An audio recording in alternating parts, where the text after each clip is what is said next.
BJP के 2-3 MPs को जानता हूँ, मेरे फोन पे मैसेज आ रहे हैं, आप प्रधानमंत्री को वोट चोर मत कहिए।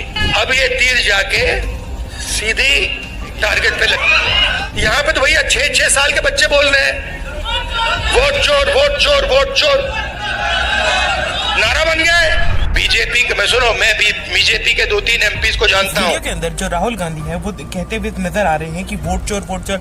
अरे अगर एक बात बताओ, अगर चोर को चोर नहीं कहेंगे तो क्या पुलिस कहेंगे? ये बात भी कितनी प्रतिशत तक सच है?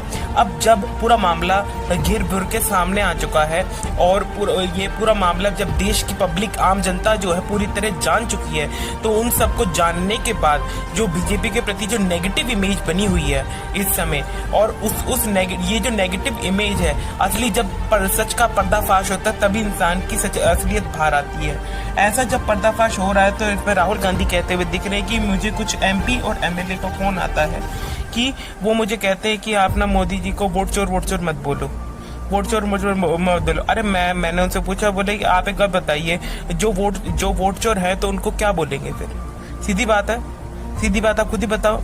सबके मुंह बने पड़े हैं। इस कारण से जो राहुल गांधी है, वो जो नेता प्रतिपक्ष हैं, वो जो है बीजेपी लगातार वार करते जा रहे। इस वार के कारण जो है बीजेपी के कुछ सांसद और कुछ मेंबर भी डरे हुए हैं।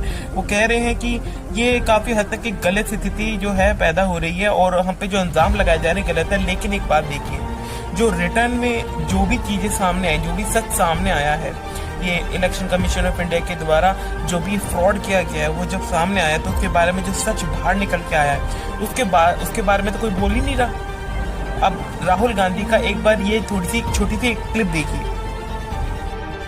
अगर कोई गरीब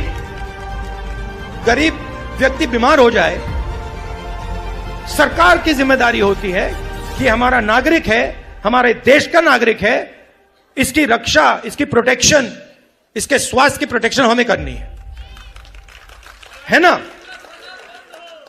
कॉन्स्टिट्यूशन में यह नहीं लिखा है कि अगर हिंदुस्तान का कोई गरीब व्यक्ति बीमार हो जाए तो उसे मतलब 6, 10, 15 लाख रुपए का बिल दे दो। लिखा है कहीं? नहीं लिखा है।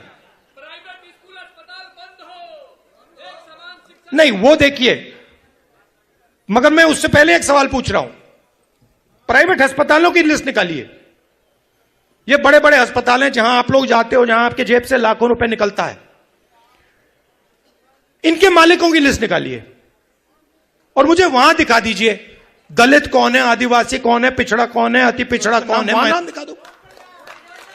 अच्छा ठीक है, आप कहोगे नहीं भैया हमें स्वास्थ्य के कुछ लेना देना नहीं, तो फिर